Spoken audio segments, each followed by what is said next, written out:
Yang mereka mengatakan bahwasanya sunnah Nabi dibukukan pada abad kedua, jadi udah nggak asli lagi. Itu dari mereka, dari orang munafikin. Gitu. Yang mereka mengambil dan belajar kepada siapa? Kepada orientalis.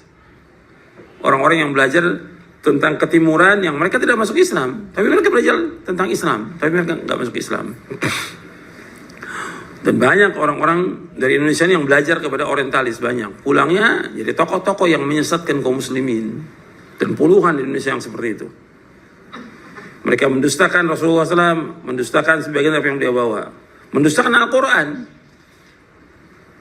Terus meragukan kaum muslimin. Cuma sayangnya, ya namanya sudah ada media sosial, disebarkan dengan media sosial. Dan kadang-kadang dari kita juga ikut nyebarkan lagi. Itu kan kebodohan.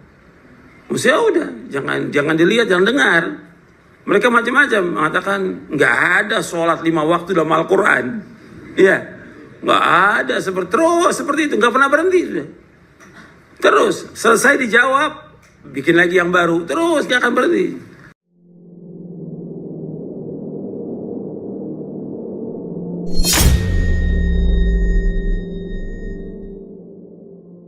Assalamualaikum warahmatullahi wabarakatuh. Para pemirsa yang budiman, pasti Anda pernah mendengar beberapa istilah seperti Islam Nusantara, pribumisasi Islam, Islam tradisional, pemahaman radikal, Islam moderat, Wahabi, Aswaja, dan lain sebagainya.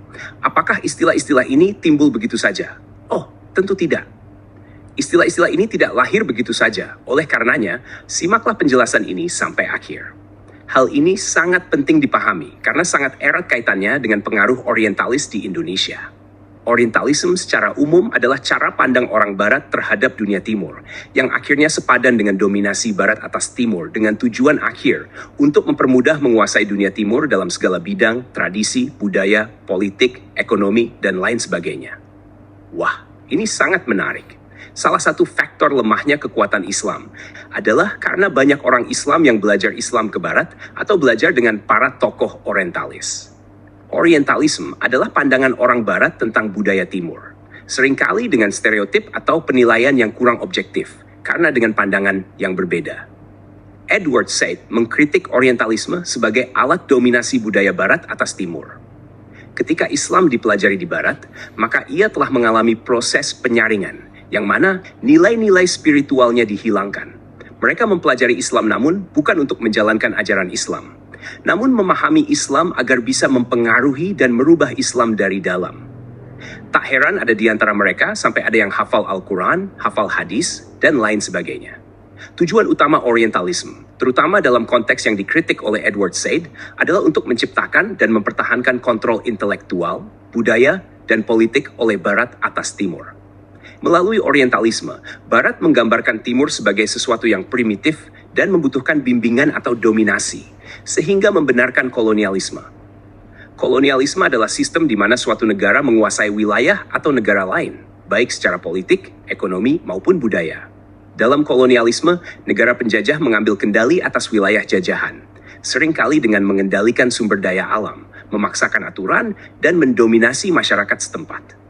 Meskipun belajar Islam kepada orientalis Barat bisa memberikan manfaat dalam hal wawasan dan pendekatan akademis, ada sejumlah dampak negatif yang perlu diperhatikan oleh umat Islam.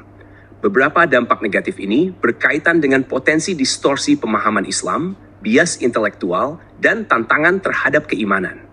Berikut adalah beberapa dampak negatif yang bisa muncul. Pertama, bias dalam penafsiran Islam. Para orientalis yang mayoritasnya adalah non-muslim mempelajari Islam dari perspektif luar, tanpa keterlibatan spiritual atau pengalaman langsung dalam menjalankan ajaran Islam.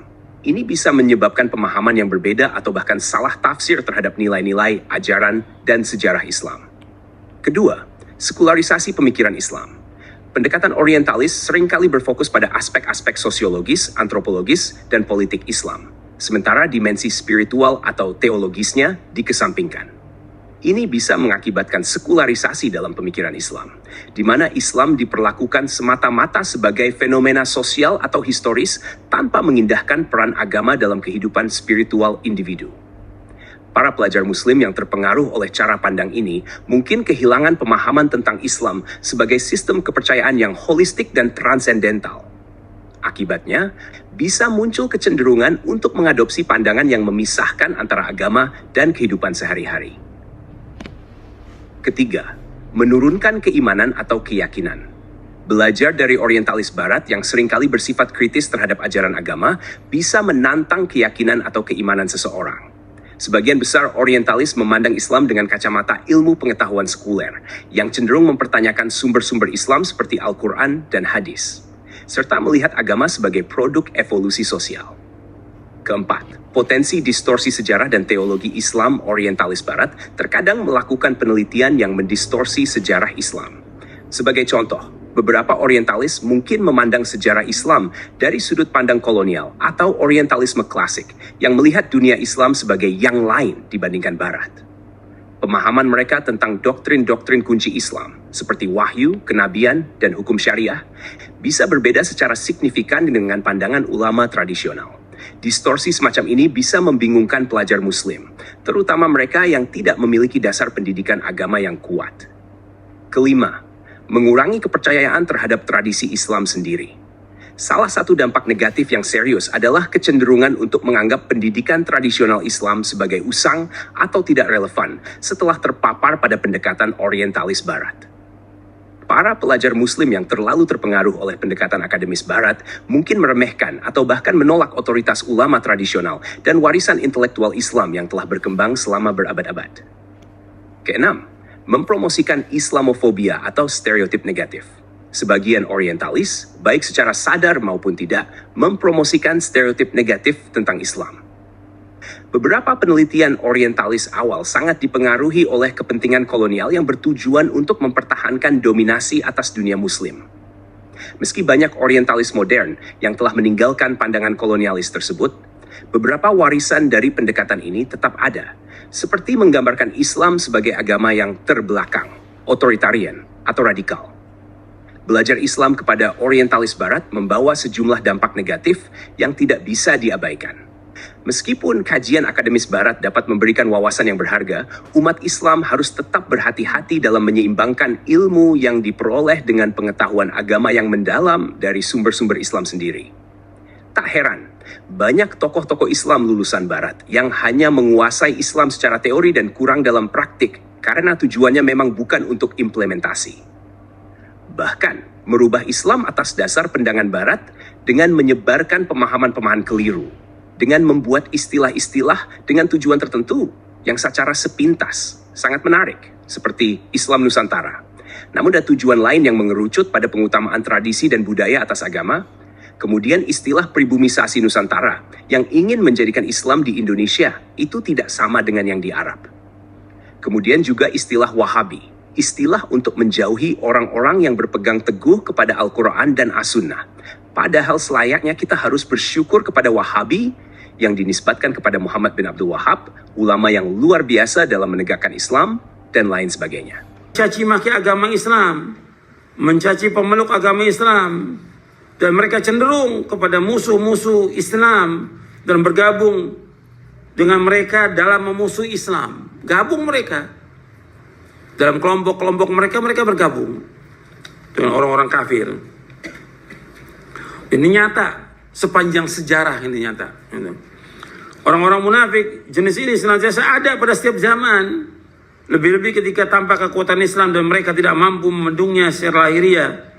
Dalam keadaan seperti ini mereka masuk ke dalam agama Islam untuk melakukan tipu daya terhadap agama dan pemeluknya secara sembunyi-sembunyi, dan juga agar mereka bisa hidup bersama umat Islam dan merasa tenang dalam jiwa dan harta benda mereka. Karena itu orang munafik menampakkan keimanannya kepada Allah, malaikat-malaikatnya, kitab-kitabnya, dan hari akhir, tetapi dalam batinnya mereka berlepas diri dari semua itu dan mendustakannya. Dan munafik yang seperti ini ada 4 macam. Yang pertama, mereka mendustakan Rasulullah Sallallahu Alaihi Wasallam atau mendustakan sebagian dari apa yang beliau bawa. Yang kedua, membenci Rasulullah SAW atau membenci sebagian dari apa yang beliau bawa. Yang ketiga, merasa gembira dengan kemunduran agama Islam. Yang keempat, tidak senang dengan kemenangan Islam. Jadi mereka mendustakan Rasulullah SAW, mendustakan sebagian dari apa yang beliau bawa.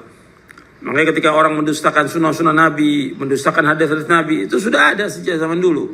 Gitu. Ya, mereka mengatakan bahwasanya sunnah Nabi dibukukan pada abad kedua, jadi udah nggak asli lagi. Itu dari mereka, dari orang munafikin. Gitu. Yang mereka mengambil dan belajar kepada siapa? Kepada orientalis. Orang-orang yang belajar tentang ketimuran yang mereka tidak masuk Islam, tapi mereka belajar tentang Islam, tapi mereka nggak masuk Islam. Dan banyak orang-orang dari Indonesia yang belajar kepada orientalis, banyak. Pulangnya jadi tokoh-tokoh yang menyesatkan kaum muslimin. Dan puluhan di Indonesia yang seperti itu. Mereka mendustakan Rasulullah SAW, mendustakan sebagian apa yang dia bawa. Mendustakan Al-Quran. Terus meragukan kaum muslimin. Cuma sayangnya, ya namanya sudah ada media sosial, disebarkan dengan media sosial. Dan kadang-kadang dari kita juga ikut nyebarkan lagi. Itu kan kebodohan. Ya udah, jangan dilihat, jangan dengar. Mereka macam-macam mengatakan nggak ada sholat 5 waktu dalam Al-Quran. Iya, nggak ada seperti itu, nggak pernah berhenti sudah. Terus selesai dijawab, bikin lagi yang baru, terus nggak akan berhenti.